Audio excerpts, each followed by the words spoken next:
யாழில் சட்டவிரோத செயற்பாடுகளை குறைக்குமாறு ராஜீவன் எம்பி கோரிக்கை. ஐநாவிடம் வாக்குமூலம் வழங்க தயாரான பிள்ளையாடின் முக்கிய புள்ளி கஜன் மாமாவுக்கு நேர்ந்த கதை.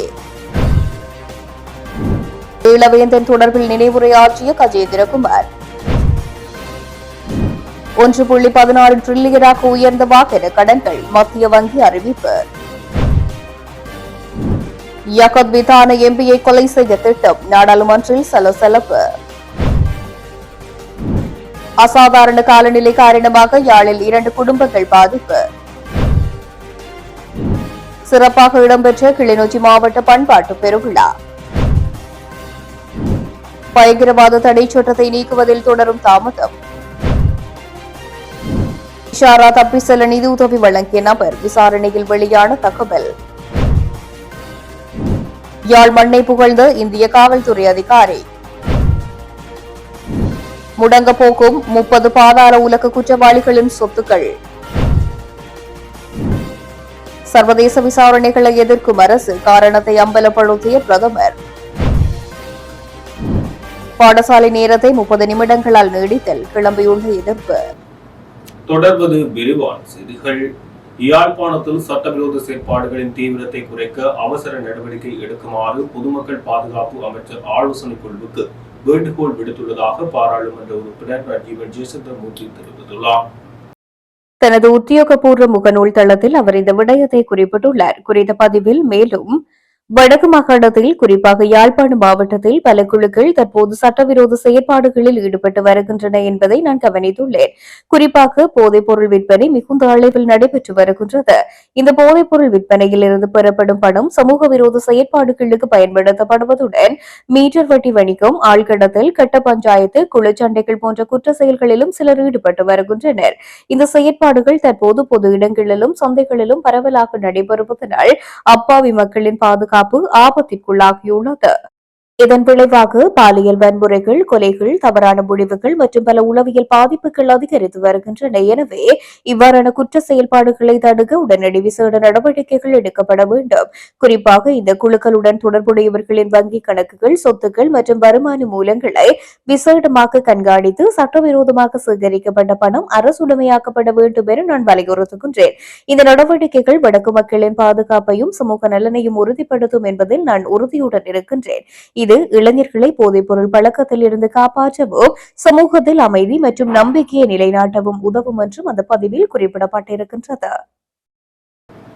2005ஆம் ஆண்டு டிசம்பர் 25ஆம் தேதி மட்டக்களப்பு மரியாள் இணை பேராலயத்தில் வைத்து முன்னாள் பாராளுமன்ற உறுப்பினர் ஜோசப் பர்ராசுக்கு படுகொலை செய்யப்பட்டமை தொடர்பாக தற்போது பிள்ளையாரிடமிருந்து சில தகவல்கள் வெளியாகியுள்ளதாக தெரிவிக்கப்பட்டுள்ளது.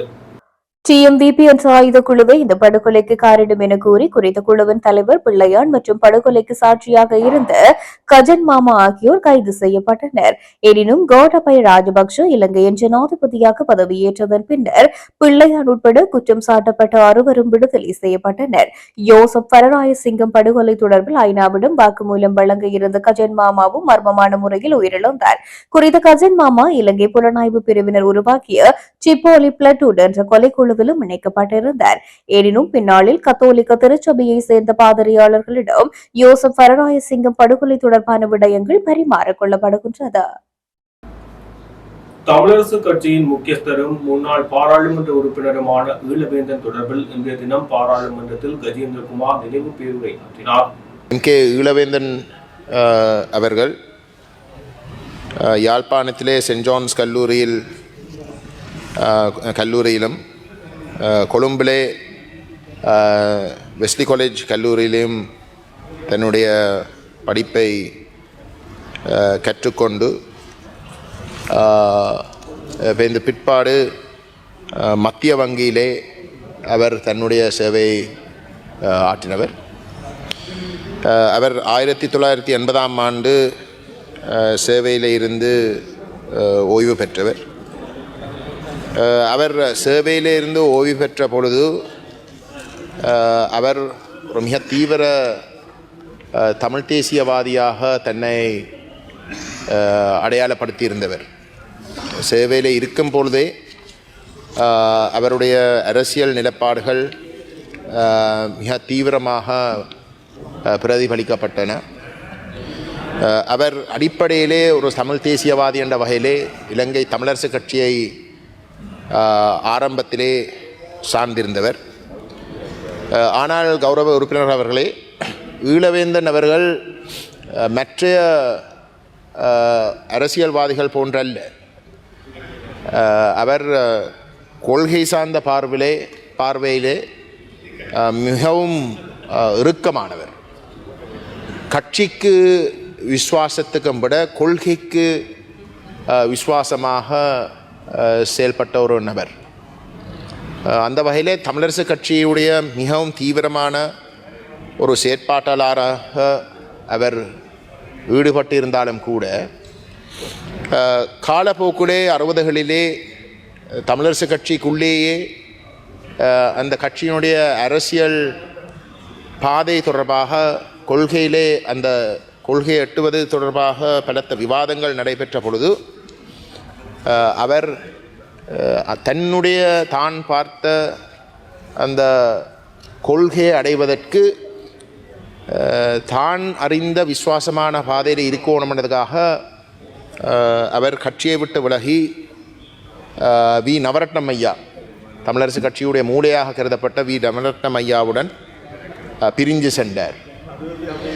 ஆனால் அதுக்கு பிற்பாடு 77ஆம் ஆண்டு தமிழ் கட்சிகள், விசேஷமாக தமிழரசு கட்சியும் அகில இலங்கை தமிழ் காங்கிரஸும் 77ஆம் ஆண்டு ஒன்று சேர்ந்து தமிழர் விடுதலை கூட்டணி என்ற ஒரு விடுதலை அரசியலை நோக்கின ஒரு கட்சியை ஸ்தாபித்த பொழுது திரு ஈழவேந்தன் அவர்கள் அந்த அமைப்புடன் சேர்ந்தவர். இப்போ அவருடைய அரசியல் வாழ்க்கையை பார்த்தார் அவருடைய பார்வை தன்னுடைய கொள்கையில் மிகவும் ஒரு நேர பயணித்தவர்கள். அந்த பாதையிலே சூழல் மாறி தனக்கு நட்பு சக்திகளை உருவாக்கினதும் எதிரிகளை உருவாக்கினதே தவிர அவர் பாதையை மாற்றி அவ்வகையான நிலைமைகளை உருவாக்கினது அல்ல. அந்த வகையில் நான் ஒன்று குறிப்பிட வேணும்.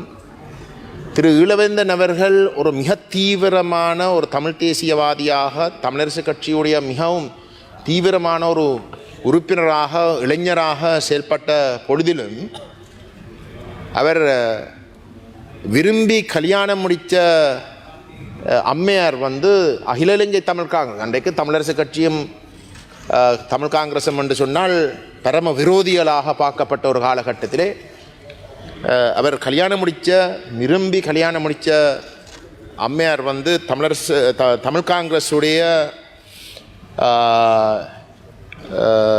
தீவக மண்டதீவு அல்லப்பட்டி மண்கும்பான் வில்லேஜ் கவுன்சிலுடைய தவிசாளருடைய மகளை கல்யாணம் முடித்தவர். நான் என்னத்தை குறிப்பிடுகின்றேன் என்றால், திரு ஈழவேந்தன் அவர்களுடைய கொள்கையிலே அவர் மிகவும் இறுக்கமாக இருந்தாலும் கூட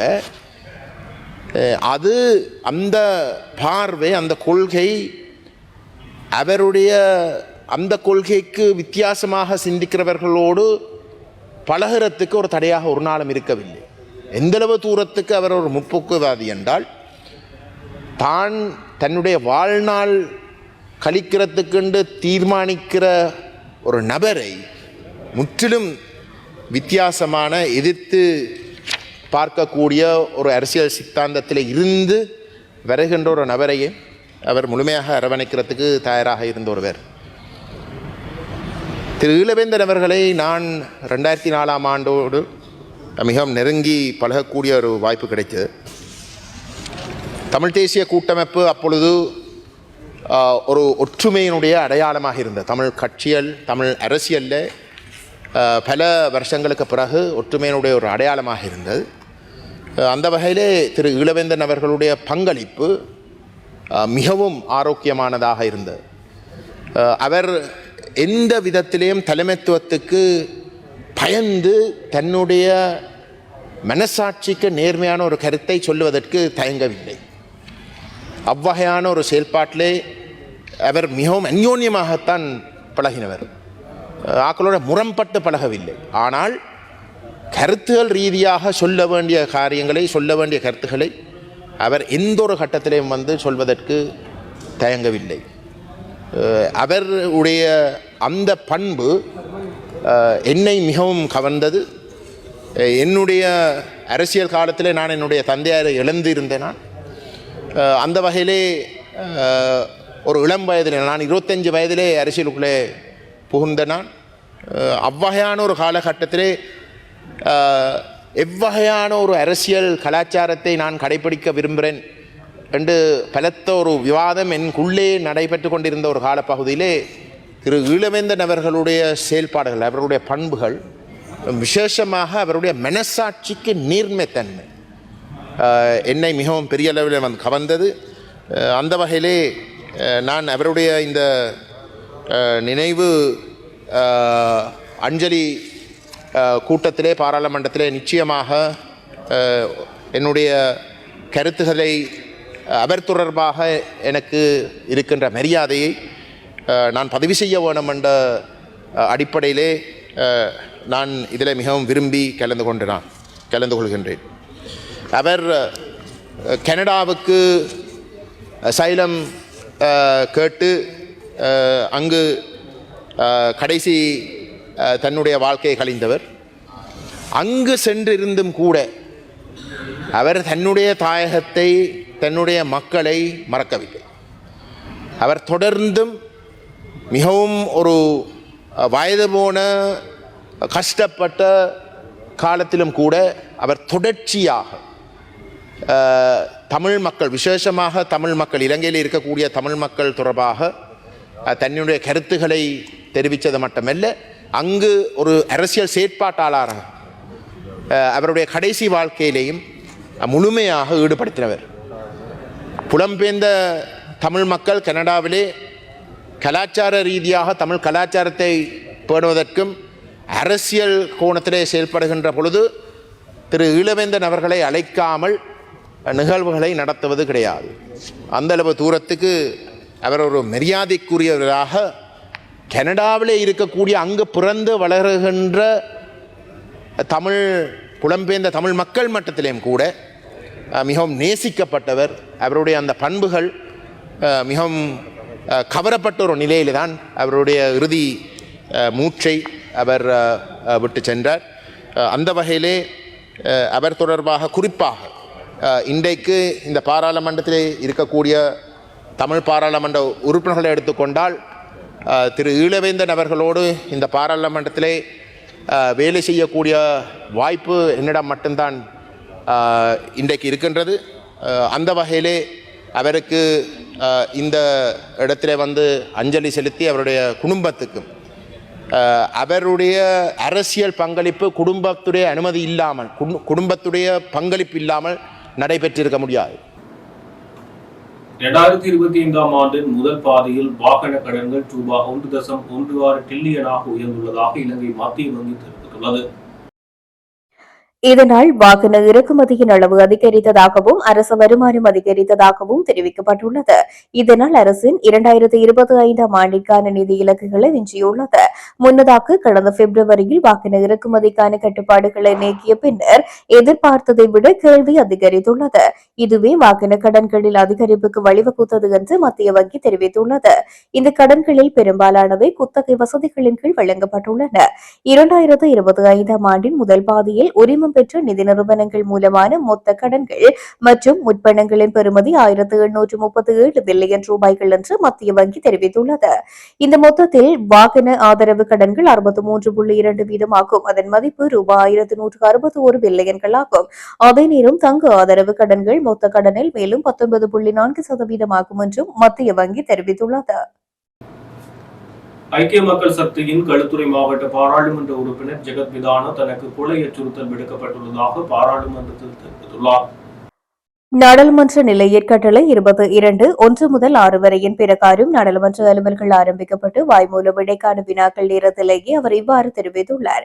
எதிர்க்கட்சித் தலைவர் சஜித் பிரேமதாச பிரதி சபாநாயகரிடம் தனது கட்சியின் உறுப்பினரான ஜகத் வித்தானகேவுக்கு கொலை அச்சுறுத்தல் விடுக்கப்பட்டுள்ளதாக கூறியதைத் தொடர்ந்து உரையாற்றிய ஜகத் வித்தான போலீஸ் மா அதிபரிடமிருந்து களுத்துறை பகுதி பிரதி போலீஸ் மா அதிபருக்கு அனுப்பப்பட்டிருக்கும் ரகசிய தகவல் அறிக்கையில் யகத் வித்தான வீட்டிலிருந்து வாகனத்தில் செல்லும் போது துப்பாக்கி சூடு நடத்தப்பட்டு படுகொலை செய்ய திட்டம் தீட்டப்பட்டுள்ளது.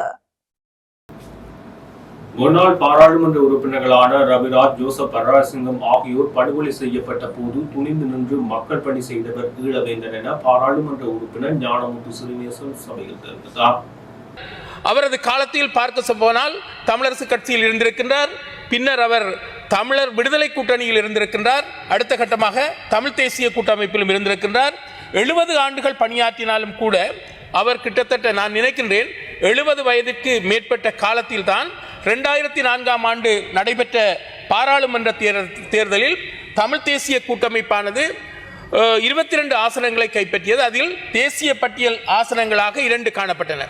அந்த தேசிய பட்டியல் ஆசனத்தில் வடபகுதியிலிருந்து தெரிவு செய்யப்பட்டவராக ஈழவேந்தன் அவர்கள் காணப்பட்டார். கிழக்கு மாகாணத்திலிருந்து ஜோசப் பர்ராசிங்கம் பாராளுமன்ற உறுப்பினர் அவர்கள் தெரிவு செய்யப்பட்டிருக்கின்றார். ஒருவர் இயற்கை மரணம் அடைந்திருக்கின்றார், ஒருவர் செயற்கையாக படுகொலை செய்யப்பட்டிருக்கின்றார் என்பதையும் இந்த இடத்தில் நினைவூட்ட விரும்புகின்றேன். உண்மையில் பார்க்கப்போனால் ஈழவேந்தன் அவர்கள் உண்மையில் ஒரு பேச்சாளன், எழுத்தாளன், அது மாத்திரமல்லாமல் ஒரு அரசியல்வாதி, அது மட்டுமல்லாமல் அவர் ஒரு இலக்கியவாதியாகவும் காணப்பட்டிருக்கின்றார். அவர் தன்னுடைய மனைவியின் மூலமாக அவர் குடும்ப தாம்பத்தியம் மூலமாக 3 பிள்ளைகளை பெற்றெடுத்திருக்கின்றார். இன்று அந்த பிள்ளைகள் அவருடைய பெயர் சிறக்கக்கூடிய விதத்தில் பணியாற்றி கொண்டிருக்கின்றார்கள் அல்லது வாழ்ந்து கொண்டிருக்கின்றார்கள். உண்மையில் ஈழவேந்தன் அவர்கள் பாராளுமன்ற உறுப்பினராக இருக்கின்ற போது நாடு மிகவும் மோசமான ஒரு நிலையில் காணப்பட்டது. அதாவது படுகொலைகள், சித்திரவதைகள், கடத்தல், காணாமல் போகின்ற செயற்பாடுகள் எல்லாம் தாராளமாக நடைபெற்றுக் கொண்டிருந்தது. அந்த வேளையில் ஈழவேந்தன் அவர்கள் தனது மக்கள் படுகின்ற வேதனையை உணர்ந்து அந்த காலத்தில் அந்த மக்களுக்காக உரிமை குரல் கொடுத்தவர்தான் இந்த ஈழவேந்தன் அவர்கள். இவர் வாழ்ந்த காலத்தில், ஆரம்ப காலத்தில், நான் 1977ஆம் ஆண்டு காலத்தில் மாணவனாக இருக்கின்ற போது அந்த ஒரு தேர்தல் ஒன்று நடைபெற்றது. அந்த தேர்தல் மிகவும் ஒரு உணர்வு பூர்வமான தேர்தலாக அமைந்திருந்தது. அந்த காலத்தில் எமது கட்சியின் தலைவராக இருந்த மாவை சேனாதிராஜா அவர்கள், அதே போன்றுதான் கோவை மகேசன் அவர்கள், அதே போன்று வன்னி ஆனந்தன், காசி ஆனந்தன் என்று சொல்லப்படுகின்ற முக்கியமான ஒரு பிரமுகர்கள் காணப்பட்டார்கள். அந்த பிரமுகர்களில் ஒருவராகத்தான் ஈழவேந்தன் அவர்கள் காணப்பட்டார். அவருடைய பேச்சாக இருக்கட்டும், எழுத்தாக இருக்கட்டும், அல்லது அவருடைய ஆலோசனைகளாக இருக்கட்டும், மிகவும் தமிழ் தேசிய அரசியலில் காத்திரமாக அமைந்திருந்தது. அவரை பொறுத்தமட்டில் அவர் பதவிகளை விட சாதாரண ஒரு மனிதராக இருந்து கொண்டு மக்களுக்கு பணியாற்ற வேண்டும் என்கின்ற விடயத்தில் மிகவும் அக்கறையாக செயல்பட்டவர். அந்த வகையில் தான் அவர் நீண்ட காலமாக ஒரு கட்சி தொண்டனாக அல்லது கட்சிக்கு ஒரு வழிகாட்டியாக இருந்தவர். அவர் பாராளுமன்ற உறுப்பினராவதற்கு 2004ஆம் ஆண்டு காலம் வரை காத்திருந்திருக்கின்றார். அப்படி என்றால் அவர் 32ஆம் ஆண்டில் பிறந்திருக்கின்றார் என்று சொன்னால் கிட்டத்தட்ட 68 நாளும் 72 வருடங்கள் காத்திருந்து தன்னுடைய பணியை செய்திருக்கின்றார். அவ்வாறு இருக்கின்ற போதும் கூட சூழலில் பல்வேறுபட்ட படுகொலைகள் அந்த காலத்தில் நடைபெற்றது. தமிழ் தேசிய கூட்டமைப்பைச் சேர்ந்த ரவிராஜ் அவர்கள் படுகொலை செய்யப்பட்டிருந்தார். அதேபோன்று சிவனேசன் படுகொலை செய்யப்பட்டிருந்தார். அதேபோன்றுதான் யோசப் பர்ராசிங்கம் அவர்கள் படுகொலை செய்யப்பட்டிருந்தார். அதேபோன்று சந்திரநேரு அவர்கள் அம்பாறை முன்னாள் பாராளுமன்ற உறுப்பினர் படுகொலை செய்யப்பட்டிருந்தார்கள். அந்த வேளையிலும் கூட அவர் 71 வயது கடந்தும் கூட அவர் அந்த நிலையில் எந்த ஒரு சந்தர்ப்பத்திலும் பயந்து விடாமல் அரசியலை துணிகரமாக செய்தவர், மக்களுக்காக குரல் கொடுத்தவர், கடினமான காலத்தில் தன்னுடைய பணியை ஆற்றியவர். இவரை பொறுத்தமட்டில் அறவழி போராட்டம், தமிழரசு கட்சியின் தந்தை செல்வா அவர்கள் நடாத்திய அறவழி போராட்டத்தில் பங்குதாரியாக இருந்து உரிமைக்காக உழைத்தவர். அந்த அறவழி போராட்டம் 30 ஆண்டுகளில் வெற்றி பெறாத பின்னர் ஆயுத போராட்டம் ஆரம்பித்தது வடக்கு கிழக்கில். அந்த ஆயுத போராட்டம் ஆரம்பித்த போதிலும் கூட அதில் காணப்படுகின்ற நியாயத்தை உணர்ந்து அவர் அதற்கான பங்களிப்பையும் அதில் இறங்காமல் செய்திருந்தார் என்பது குறிப்பிடத்தக்கது. ஆகவே அந்த மனிதன் வாழுகின்ற காலத்தில் இவருக்கும் பாரம் இல்லாமல் அதே போன்று மக்களுக்காக உழைக்கின்ற ஒரு சிறப்பான ஒரு சமூக செயல்பாட்டாளராக, சிறப்பான ஒரு அரசியல்வாதியாக செயல்பட்டிருக்கின்றார். தலைமைத்துவத்திற்குரிய பண்புகள் அவரிடம் காணப்பட்டது. உண்மையில் அவர் நினைத்திருந்தால் வெளிநாட்டில் சௌகரியமாக முழு காலத்தையும் கழித்திருக்கலாம். ஆனால் அதனை விடுத்து மக்களுக்காக பணியாற்ற வேண்டும் என்ற அடிப்படையில் செயற்பட்ட அந்த உத்தமர் உண்மையில் 91வது வயதில் கனடாவில் காலமாகி இருக்கின்றார். அவர் காலமாகி இருந்தாலும் சொல்லுவார்கள், குமருகின்ற குமரிக்கடல் தமிழகத்தை கொஞ்சுகின்ற வரையில், வானில் வெண்மதியும் தன்மதியும் பவனி வருகின்ற வரை, கங்கையும் காவேரியும் கலக்கின்ற வரை, தமிழ் கூறும் நல்லுலகம் உள்ளவரை, தமிழுக்காய் தமிழருக்காய் உழைத்தவர்கள் சாவதில்லை என்ற ஒரு கருத்து.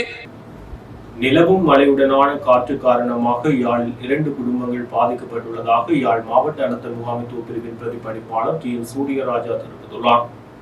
அந்த வகையில் காரிநகர் பிரதேச செயலர் பிரிவிற்குட்பட்ட J45 கிராம சேவகர் பிரிவில் பலத்த காற்று காரணமாக ஒரு வீடு பகுதியளவில் சேதமடைந்துள்ளது. அத்துடன் 2 குடும்பங்களை சேர்ந்து 6 பேர் பாதிக்கப்பட்டுள்ளதாகவும் யாழ் மாவட்ட அனர்த்த முகாமைத்துவ பிரிவின் பிரதிபலிப்பாளர் தெரிவித்துள்ளார். இதேவேளை நாட்டில் நிலவும் சீரற்ற காலநிலை காரணமாக 4 உயிரிழந்துள்ளதாக அனர்த்த முகாமைத்துவ மத்திய நிலையம் தெரிவித்துள்ளது.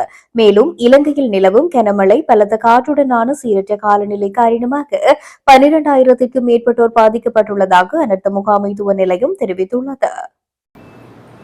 வடக்கு மாகாண பண்பாட்டு அலுவல்கள் திணைக்களத்தின் அனுசரணையுடன் கிளிநொச்சி மாவட்ட செயலகம் மற்றும் மாவட்ட பண்பாட்டு பேரவை இணைந்து நடாத்தும் பண்பாட்டு பெருவிழா இன்று வெள்ளிக்கிழமை இடம்பெற்றது. கிளிநொச்சி மாவட்ட அரசாங்க அதிபரும் மாவட்ட பண்பாட்டு பேரவை தலைவருமான எஸ் முரளிதரன் தலைமையில் இரணிமடு நெலும் பியர்ஸ் அதாவது தாமரை தடாக மண்டபத்தில் காலை 9 மணிக்கு குறித்த விழா பாரம்பரிய கலை கலாச்சார பண்பாட்டு ஊர்வலத்துடன் ஆரம்பமாகியுள்ளது. இந்நிகழ்வில் பிரதம விருந்தினர்களாக கடற்தொழில் அமைச்சரும் கிளிநொச்சி மாவட்ட ஒருங்கிணைப்பு குழு தலைவருமான ராமலிங்கம் சந்திரசேகரரும், வடக்கு மாகாண ஆளுநரும் கிளிநொச்சி மாவட்ட ஒருங்கிணைப்பு குழு இணைத் தலைவருமான நாகலிங்கம் வேதநாயகனும் கலந்து சிறப்பித்துள்ளனர். சிறப்பு விருந்தினர்களாக வடக்கு மாகாண பண்பாட்டு அலுவல்கள் திணைக்களத்தின் பிரதிபலிப்பாளர் நிதர்ஷன் மற்றும் கிளிநொச்சி மீனாள் வலய கல்வி பணிப்பாளர் கந்தசாமி முருகவேல் ஆகியோரும் கலந்து கொண்டிருந்தனர். மேலும் கௌரவ விருந்தினர்களாக கரைச்சி பிரதேச கலாச்சார பேரவை உறுப்பினர் கலைக்கிளி வேலுப்பிள்ளை சவுந்தரராசா, பூநகரி பிரதேச கலாச்சார பேரவை உறுப்பினர் கலாபூஷணம் சண்முகம் ரத்னேஸ்வரர், கண்டாவளி பிரதேச கலாச்சார பேரவை உறுப்பினர் கலைக்கிளி மயில்வாக்கனம் வேலாயுத பிள்ளை, பச்சுளைப்பள்ளி பிரதேச கலாச்சார பேரவை உறுப்பினர் கலாபூஷணம் கந்தையா ஆறுமுகம் ஆகியோர் கலந்து கொண்டிருந்தனர். பயங்கரவாத தடை சட்டத்துக்கு மாற்றாக கொண்டுவரப்படவுள்ள பயங்கரவாத தடுப்பு சட்டம் எதிர்வரும் 28ஆம் தேதி இறுதி செய்யப்படும் என தெரிவிக்கப்பட்டுள்ளது. நவம்பர் முதல் வாரத்தில் இது தொடர்பான அறிவிப்பு வெளியாகும் என்று நீதி அமைச்சர் சட்டத்தரணி ஹர்ஷன நாணயக்காரு தெரிவித்துள்ளார்.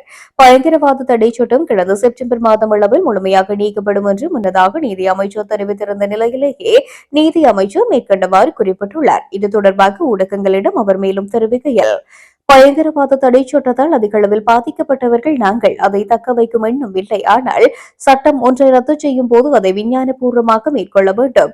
பயங்கரவாத தடை சட்டம் நீக்கப்பட்ட பின்னர் நடைமுறைப்படுத்தப்படவுள்ள புதிய சட்ட வரைவை தயாரிக்கும் குழு எதிர்வரும் 28ஆம் தேதி கூடவுள்ளது. அன்று சட்ட வரைவு இறுதிப்படுத்தப்பட்டு கையளிக்கப்படும் என்று எதிர்பார்க்கின்றேன். அதன் பின்னர் பொதுமக்கள் கருத்துக்களை பெறுவதற்காக சமூகத்தில் ஒரு மாதத்திற்கு அந்த சட்ட வரைவு விடப்படும். எதிர்வரும் 28ஆம் தேதி குழு அறிக்கையை வழங்கினால் சட்ட வரைவு தயார் என்ற அறிவிப்பை எதிர்வரும் நவம்பர் மாதத்தின் முதல் வாரத்தில் வெளியிட முடியும். நாட்டின் பாதுகாப்பு கருதி புதிய சட்டம் வரும் வரையில் இருக்கும் சட்டத்தை பயன்படுத்த நேரிடும் என்றும் தெரிவித்துள்ளார். கனிமுள்ள சஞ்சீவ கொலையின் முக்கிய சந்தேக நபரான இசாரா சுமந்தி மித்தனிய பிரதேசத்துக்கு தப்பிச் செல்ல மதுகம சாணன்ற பாதாள உலக குழு உறுப்பினர் நிதியுதவி செய்ததாக கொழும்பு குற்றவியல் பிரிவு தெரிவித்துள்ளது. இன்றைய தினம் கொழும்பு தலைமை நீதிவான் அசங்க எஸ் போதரகம முன்னிலையில் குறித்த வழக்கு எடுத்துக் கொள்ளப்பட்ட போது இவ்விடயம் தெரிவிக்கப்பட்டது. குறித்த கொலையின் 15வது சந்தேக நபராக இஷாரா தப்பி செல்ல உதவியாக கூறி கடந்த வாரம் விளக்குமறியலில் வைக்கப்பட்டிருந்த 2 ஆண் மற்றும் 2 பெண் சந்தேக நபர்களை திறந்த நீதிமன்றத்தில் முன்னிலைப்படுத்துவதன் மூலம் கொழும்பு குற்றவியல் பிரிவு இதனை தெரிவித்தது. கனிமுள்ள சஞ்சீவ கொலை சம்பவம் தொடர்பாக விளக்குமறியலில் வைக்கப்பட்டுள்ள இணைய சந்தேக நபர்களை பூசா சிறைச்சாலை அதிகாரிகள் ஸ்கைப் தொழில்நுட்பம் மூலம் நீதிமன்றத்தில் முன்னிலைப்படுத்தினர். இதன்போது சம்பவத்துடன் தொடர்புடைய சந்தேக நபர்களை நவம்பர் மாதம் 7ஆம் தேதி வரையில் விளக்குமறியலில் வைக்க கொழும்பு தலைமை நீதிவான் அசங்க எஸ் போதரகம உத்தரவிட்டார். அதன்படி குறித்த வழக்கு விசாரணைக்கு அளிக்கப்பட்ட போது கொழும்பு குற்றவியல் பிரிவு சார்பில் முன்னிலையான விசாரணை அதிகாரி விசாரணைகள் தொடர்பிலான அறிக்கையை நீதிமன்றத்தில் சமர்ப்பித்தார். 15வது சந்தேக நபரான இஷாரா சம்பந்தியின் விசாரணையின் போது வெளிவந்த உண்மைகளின் அடிப்படையில் விசாரணைகள் நடத்தப்பட்டு வருவதாக விசாரணை அதிகாரி தெரிவித்தார். அதன்படி 7வது சந்தேக நபர் நபரின் வீட்டின் தோட்டத்தில் 2 கையடக்க தொலைபேசிகள் புதைக்கப்பட்டிருந்ததாகவும் அது தொடர்பில் தற்போது விசாரணைகள் நடத்தப்பட்டு வருவதாகவும் தெரிவிக்கப்படுகின்றது. கொழும்பு குற்றவியல் பிரிவு சார்பில் முன்னிலையான அதிகாரி 23, 24, 25 மற்றும் 26வது சந்தேக நபர்கள் இஷாராவுக்கு தப்பி செல்ல உதவியதாக விசாரணைகளில் தெரிய வந்துள்ளதாகவும் தெரிவித்தார். அதன்படி மருத்துவமனை ஊழியராக பணியாற்றிய 23வது சந்தேக நபரான தொன் பிரியங்கா என்பவர் இஷாரா சம்பந்தியை மோட்டார் சைக்கிளில் தனது வீட்டிற்கு அழைத்து சென்றதாக அவர் கூறினார். 24வது சந்தேக நபரான காவல்துறை பரிசோதகராக பணியாற்றிய சமூக என்பவர் இஷாராவை அந்த வீட்டில் இருந்துள்ளதுடன் ஒரு அரசாங்க அதிகாரி என்ற முறையில் சந்தேக நபரை பற்றிய தகவல்களை விசாரணை அதிகாரிகளுக்கு வழங்க நடவடிக்கை எடுக்கவில்லை என்று கூறினார். சந்தேக நபர் வேண்டுமென்றே தகவல்களை வழங்க நடவடிக்கை எடுக்காமல் இஷாராவுக்கு தப்பி செல்ல உதவியதாக விசாரணை அதிகாரி நீதிமன்றத்தில் தெரிவித்தார். 23வது சந்தேக நபரின் வீட்டில் இஷாரா சுமார் ஒரு நாள் தங்கியிருந்ததாகவும் பின்னர் 25வது சந்தேக நபரான சஜித் தினூஷ் என்ற வர்த்தகர் இஷாராவை வெளிவெண்ண பகுதியில் உள்ள அவரது வீட்டில் 52 நாட்கள் தங்க வைத்திருந்ததாகவும் விசாரணை அதிகாரி நீதிமன்றத்தில் தெரிவித்தார். பின்னர் 26வது சந்தேக நபரான ரேணுகா சாந்தி மற்றும் அவரது கணவர் 27வது சந்தேக நபரான ஆனந்த உபாலி ஆகியோர் இஷாராவை மாத்தறை பகுதிக்கு காரொன்றில் அழைத்து சென்று பின்னர் மெத்தனிய பகுதியில் உள்ள அவர்களின் வீட்டில் தடுத்து வைத்ததாகவும் விசாரணை அதிகாரி தெரிவித்தார். இவ்வாறு தப்பி செல்வதற்கான பணம் பாதாள உலக குழுவை சேர்ந்த மதுகமிஷான் என்பவரால் வழங்கப்பட்டதாகவும் விசாரணை அதிகாரி நீதிமன்றத்தில் தெரிவித்தார். கொழும்பு குற்றவியல் பிரிவு சார்பில் முன்னிலையான விசாரணை அதிகாரி 26வது சந்தேக நபரும் 27வது சந்தேக நபரும் இஷாரா சம்பந்தியை காரில் மாங்குளம் பகுதிக்கு அழைத்து சென்று பின்னர் கிளிநொச்சிக்கு சென்று யாழ்ப்பாணம் வழியாக தப்பிச் செல்வதற்கு உடந்தையாக இருந்ததாகவும் நீதிமன்றத்தில் தெரிவித்தார். 27வது சந்தேக நபர் இன்று நீதிமன்றத்தில் முன்னிலைப்படுத்தப்படவில்லை எனவும் அவர் தற்போது கொலை வழக்கு தொடர்பாக விளக்கமறியலில் உள்ளதாகவும் அடுத்த நீதிமன்ற அமர்வில் அவர் சந்தேக நபராக பெயரிடப்பட்டு நீதிமன்றத்தில் முன்னிலைப்படுத்தப்படுவார் என்றும் தெரிவித்தார். மேலதிக விசாரணைகள் நடைபெற்று வருவதால் குறித்த சந்தேக நபர்களை தொடர்ந்தும் விளக்கமறியலில் வைக்குமாறு விசாரணை அதிகாரி நீதிமன்றத்தை கோரினார்.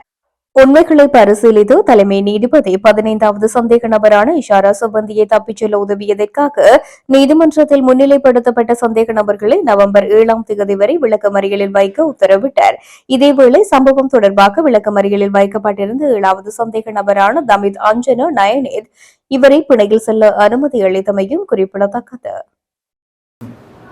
சுமார் 30 பாதாள உலக குற்றவாளிகளின் சட்டவிரோத சொத்துக்கள் குறித்து விசாரணை நடத்த தொடங்கியுள்ளதாக போலீசார் தெரிவித்துள்ளனர். கெகல்பத்தர பத்மேவுக்கு சொந்தமான இதுபோன்ற பல சொத்துக்கள் அடையாளம் காணப்பட்டுள்ளன. அதன்படி ஹம்பகாவின் கெகல்பத்தர பகுதியில் 50 மில்லியன் மதிப்புள்ள 28 பேச்சஸ் நிலங்கள் சமீபத்தில் பறிமுதல் செய்யப்பட்டன. அத்துடன் லொக்குப்பட்டி என்ற குற்றவாளிக்கு சொந்தமான பல சட்டவிரோத சொத்துக்கள் அடையாளம் காணப்பட்டுள்ளதாகவும் காவல்துறையினர் தெரிவித்துள்ளனர். இந்நிலையில் அந்த சொத்து தொடர்பான உண்மைகள் பண மோசடி தடுப்புச் சட்டத்தின் கீழ் நீதிமன்றத்தில் தெரிவிக்கப்பட உள்ளதாக தெரிவிக்கப்படுகின்றது. இலங்கையில் நடந்த போர்க்குற்றங்கள் குறித்த வெளிப்புற நடவடிக்கைகள் நாட்டில் மேலும் பிளவுகளை ஏற்படுத்தும் என்ற அடிப்படையிலேயே அரசாங்கம் சர்வதேச விசாரணைகளை எதிர்கொள்ள மறுக்கிறது என பிரதமர் ஹருணி அமரசூரிய தெரிவித்துள்ளார். நாடாளுமன்றத்தில் இன்று நடைபெற்ற வாய்மொழி மூல வினாக்களுக்கு பதில் வழங்கும் போதே பிரதமர் இந்த விடயத்தினை குறிப்பிட்டுள்ளார். அங்கு அவர் மேலும் தெரிவிக்கையில், ஐக்கிய நாடுகள் மனித உரிமைகள் பேரவையில் இலங்கை தொடர்பில் நிறைவேற்றப்பட்ட தீர்மானங்கள் தொடர்பில் அரசாங்கம் உடன்படவில்லை. நாட்டில் மாற்றத்தை ஏற்படுத்தும் நோக்கில் அதிகாரம் வழங்கப்பட்டுள்ளது. அந்த வாய்ப்பை பயன்படுத்தி நாட்டு மக்களின் உரிமைகள் மற்றும் நல்வாழ்வை தேசிய நெறிமுறைகளினூடாக உறுதிப்படுத்த நடவடிக்கை எடுப்போம். வெளிப்புற நடவடிக்கைகள் நாட்டில் மேலும் பிளவுகளை ஏற்படுத்தும். அந்த செயல்முறையானது உள்ளக செயற்பாடுகளுக்கு இடையூறாக அமையும். இந்த விடயங்களின் அடிப்படையிலேயே சர்வதேச விசாரணைகளை அரசாங்கம் எதிர்க்கின்றது. அந்த வகையில் நம்பகமான உள்நாட்டு பொறிமுறையினூடாக பொறுப்பு குரல் செயல்பாடுகளை முன்னேற்றுவதற்கு அரசாங்கம் உறுதி பூண்டுள்ளது என பிரதமர் தெரிவித்துள்ளார். 2026ஆம் ஆண்டு முதல் நடைமுறைப்படுத்தப்படவுள்ள புதிய கல்வி சீர்திருத்தங்களின்படி பாடசாலை நேரத்தை 30 நிமிடங்களால் நீடிப்பதற்கு ஆசிரியர்கள் அதிபர்கள் தொழிற்சங்க கூட்டணி கடும் எதிர்ப்பு தெரிவித்துள்ளது. இன்று கொழும்பில் ஊடகவியலாளர் சந்திப்பொன்றை நடத்திய ஆசிரியர் அதிபர்கள் சங்கங்கள் இந்த விடயத்தினை தெரிவித்துள்ளன. அத்துடன் நவம்பர் 7ஆம் தேதிக்கு முன்னர் பாடசாலை நேரத்தை திருத்துவதற்கு அரசாங்கம் நடவடிக்கை எடுக்காவிட்டால் பாடசாலை தவணை ஆரம்பித்தவுடன் ஒருநாள் வேலைநிறுத்த போராட்டத்தில் ஈடுபட உள்ளதாகவும் குறிப்பிட்டுள்ளன. 2026ஆம் ஆண்டு முதல் நடைமுறைக்கு வரும் என எதிர்பார்க்கப்படும் முன்மொழியப்பட்ட கல்வி சீர்திருத்தங்களின் கீழ் 1 முதல் 6ஆம் வகுப்பு வரையிலான பாடசாலை நேரம் காலை 7:30 மணி முதல் பிற்பகல் 2 மணி வரை நீடிக்கப்படும். இது தற்போதைய பிற்பகல் 1:30 மணியிலிருந்து 30 நிமிடங்கள் அதிகமாகும்.